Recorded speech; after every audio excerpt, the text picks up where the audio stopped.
of water on the stove and just leave it there, what would happen? Well, it would completely boil off, and all the water would be gone. Basically turned into water vapor inside your house. Well, it's the same case here. So we are continually replenishing the rocket with propellant, liquid hydrogen and oxygen, running from those propellant lines that you see there going into the rocket. So that continues to go well. Overall look from the launch team here, this has been a very smooth countdown so far. The cryo tanking went exceptionally well, and the launch team is really in a good mood right now. Cautiously optimistic, understanding that with a system this complex, you can have something unexpected happen. But to this point, the firing room is really encouraged by what they've seen so far, and are especially excited to see these astronauts getting inside the spacecraft. L-minus 3 hours and 40 minutes and counting until we open up that window for launch. For now, we'll send it back to Megan and Nicole. Thank you, Daryl. And, he mentioned that the crew decided to name Orion Integrity, and it was not something they came to easily. They really wanted to put in a lot of thought, and what they came down to is integrity is a value that NASA embodies, and also individually they felt like integrity is something that speaks powerfully to them. Yeah, and I think the other part of integrity, it just represents the humility and the professionalism behind the entire team that built this rocket and got us here today. And so it's a fitting name for this capsule. Yeah, like I said, I think the crew said it took them a little bit to decide on what they wanted, but I think they made the perfect choice. I agree. And so as the countdown to launch continues, we are reminded that this is an agency-wide effort to make today's launch attempt possible. We invited people across our NASA family to wish our crew a safe journey. Go Team Artemis! Go Team Artemis! 3, 2, 1, blast off! Have a great flight. Godspeed. We'll get you around the moon and home. If I had a message for the crew, be safe, to have fun, to remember that we're all down here rooting for them. I want to wish my friend and former student, Victor Glover, and the entire Artemis team best wishes and a successful flight. Have fun.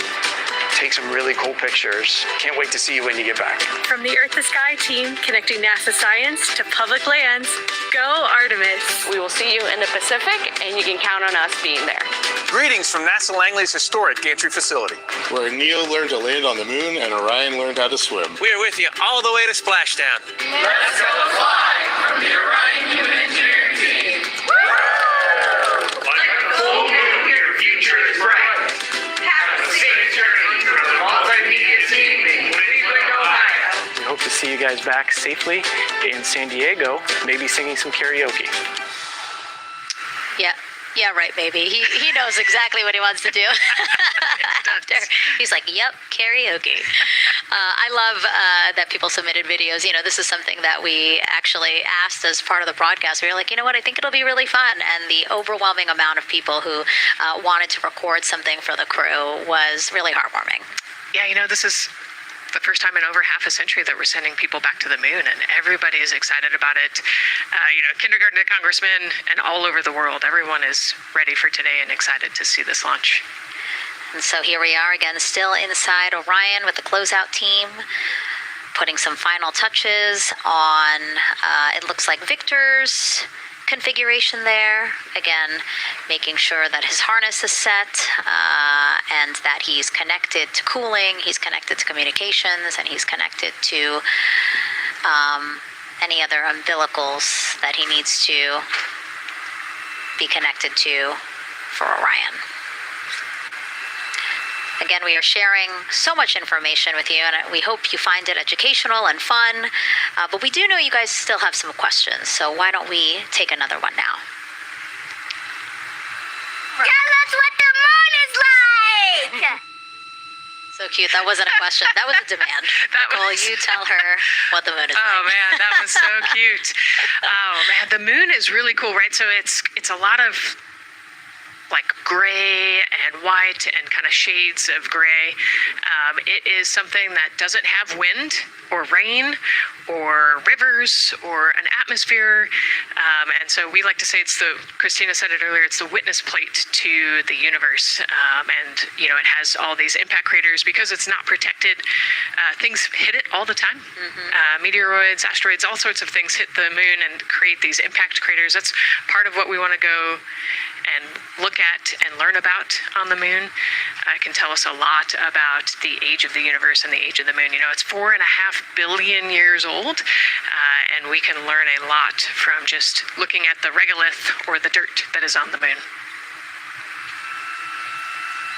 Well, thank you for that question, and thank you for that answer. She was cuter, Nicole. I agree. And then earlier today, we wanted to ask you, what do you want to know about living in Orion? And we told you to pick between what the crew eats, how they sleep, how they fly the vehicle, and how free time is spent. And the winner, most of you wanted to know how to fly the vehicle. And we are going to be doing that. Yes, we are. That's a great question, and actually, part of what we're going to go do. So the rocket is fairly automated, right? There's a countdown, and the whole system knows when it needs to ignite the engines. But we are going to do some manual piloting throughout this mission. Once they launch and they separate from the ICPS, they're actually going to do a rendezvous and proximity operations demonstration. So what does that mean? They're going to take that portion of the rocket and they're going to try to fly closely to it. And so they will actually take manual control of the Orion spacecraft and try to get nice and close to the other portion of the rocket that had just separated. And so you can see actually a little bit in the view that you have right now. So for Reed, the left-hand person, his right hand, there's a kind of a joystick, if you will, on the right side. And then on the left side, there's something similar. And so they've got, translational and rotational hand controllers in order to command the rocket in different axes. Yeah, it's really exciting. I mean, Victor said it himself, like one thing that he's really looking forward to is piloting Orion manually. So we'll get to see that during our continuous coverage. Again, we are covering this entire mission.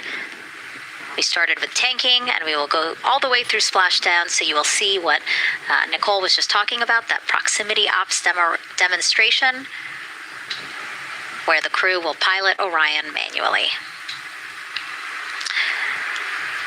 And so, speaking of their 10-day mission, why don't we take a closer look at the crew's home away from home for the next 10 days.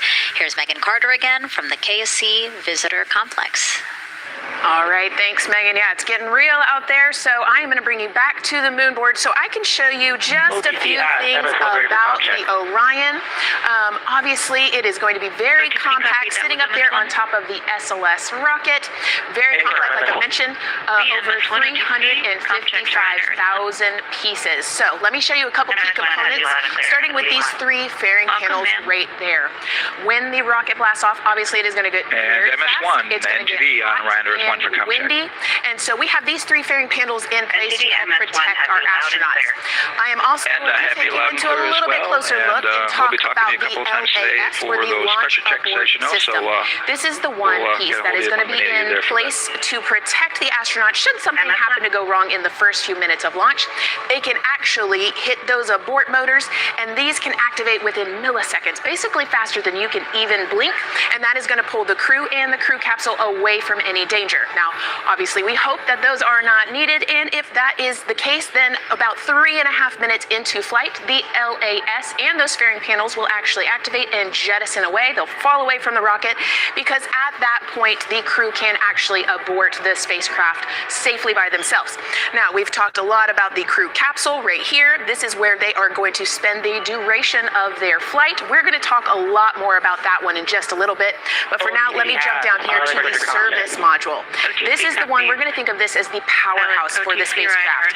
It's pretty much going to provide them with almost everything that they need for the entire mission. Temperature control, removing the carbon dioxide, providing them with oxygen, so much more. You can also do course corrections and things like that. So super quick breakdown, but as you can see, all of these components together are going to make the spacecraft one that is built not just to fly, but to protect, sustain, and bring those astronauts home. All right, lots more to come, but let's see where we are with the crew. Back over to you, Megan. Hey, thanks so much, Megan. A lot of useful information there. And we did want to point out that you did hear over and the... PLT, NTD on Ryan to Earth 1 for ComCheck. NTD PLT, I have you loud and clear on OE1. And I have you the same. Welcome aboard. And so, again, we are now hearing mission audio loops, specifically the Orion to Earth 1 loop, the communication channel for the crew. Successful comm checks by both Victor and Christina. CDR, OTC Orion to Earth 1. CDR. Yes, sir. Configure ARS to shoot mode per EPROC 10.1.1. Crew ingress and vehicle pre-launch config. Step 1. 10.1.1 crew ingress and vehicle pre-launch config. Step 1. Going in work now. And so, see, now we are privy to some of the countdown procedures that the team is asking for the crew to do. Yeah, so they're going to work through some of these procedures and finish the ingress portion, as you heard in that procedure. So this is where the crew's going to start building their nest, if you will, running some procedures, getting the capsule ready for humans to be on board.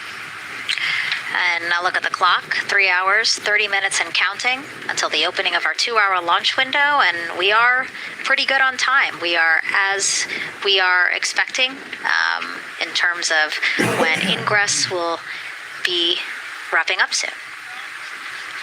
And so now let's bring Gary Jordan, again, our commentator inside of Mission Control at Houston. Gary, let's check in with you about mission preparations. Hey, Megan, thank you. Yes, we're following along here in Mission Control Houston. OTC copies. And we'll stand by for those comm checks.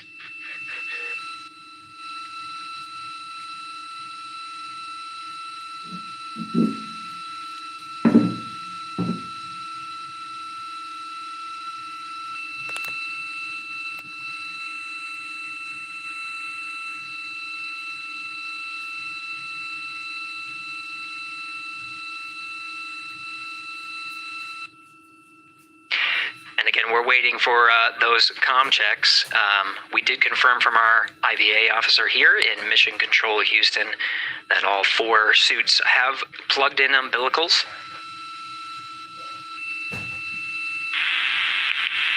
And CDR, NTD.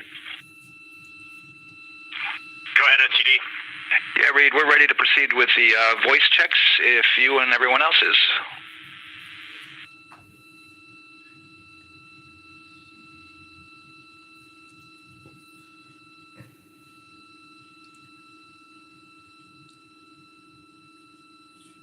NTD, integrity crew is ready for voice checks.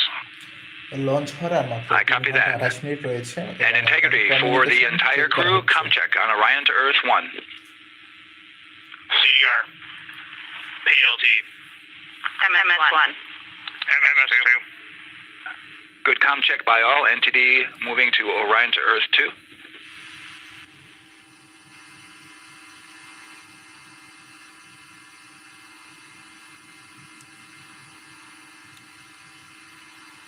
Communication system check করা হচ্ছে এখন CDR. PLT. MMS1. MMS2.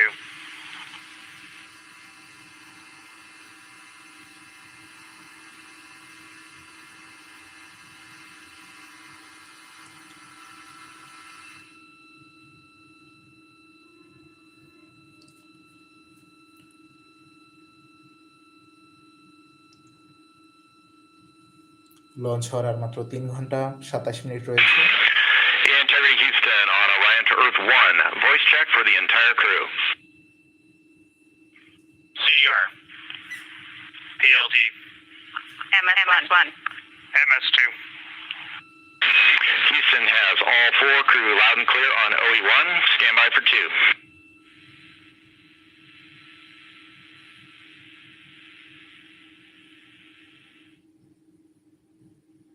Your initial word was broken stand. MS1. MS2. Crew loud and clear on OE2. We'll use 1 for the default. Houston out. তো দেখা যাচ্ছে communication system মোটামুটি ঠিক আছে, এখনো পুরোপুরি চেক হয়নি।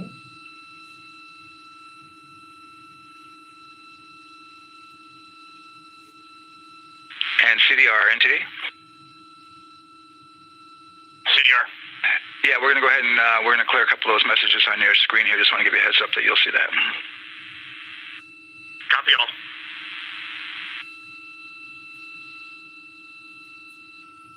আর মাত্র 3 ঘন্টা 25 মিনিট রয়েছে।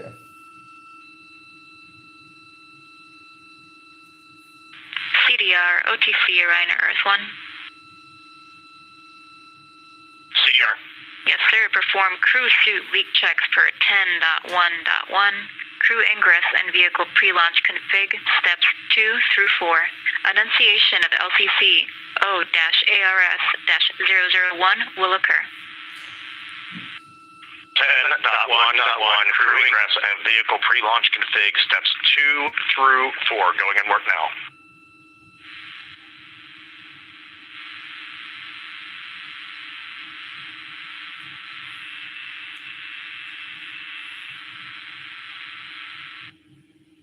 This is Mission Control Houston. We are following along as the 4 crew members of Artemis 2 work through their voice checks, the umbilical connections, and various pathways to get communications from all of the... refresh on your screen. CDR. Yes, sir. We're going to look to do a quick refresh on your screen if you guys are okay with that. Hey, firm, just let us know when we can continue in 10.1.1. We'll go hands off.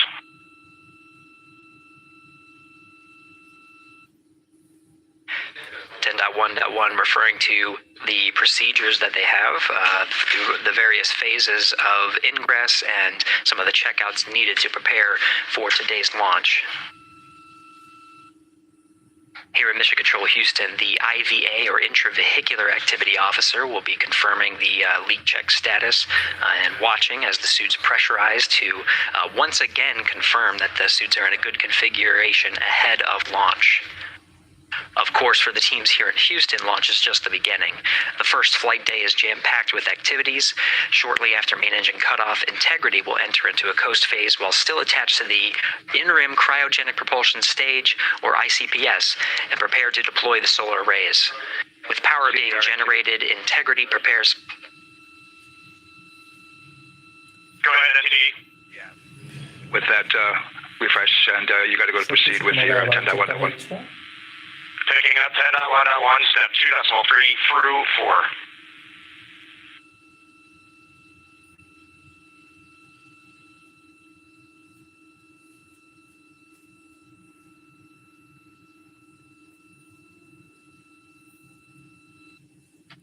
Picking up the procedures, the crew again working through the various steps to prepare for launch, standing by for suit. লঞ্চের প্রস্তুতি হিসেবে আবারও check করা হচ্ছে। Launch হওয়ার আর মাত্র 3 ঘন্টা 22 minute সময় বাকি রয়েছে।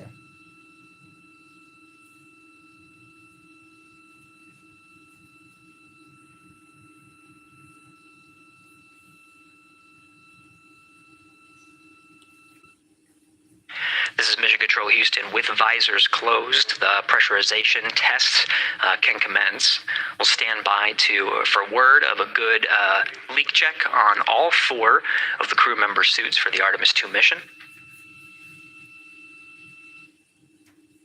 Again, again, this is the very beginning of a very busy flight day for our floor crew members. After launch, they have a series of burns to prepare for.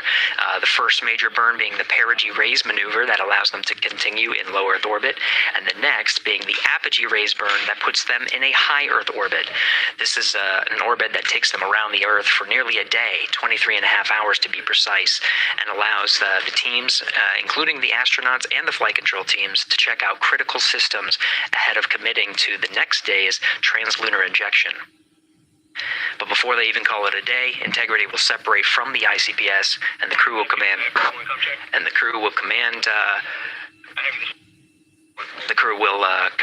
the Orion capsule to separate from the ICPS and turn around and approach the upper stage, but not dock. This is to test Orion's in-space maneuvering capabilities and provide further confidence in docking to another lunar space vehicle like the Human Landing System that will be part of the Artemis 3 mission ahead of future moon landings.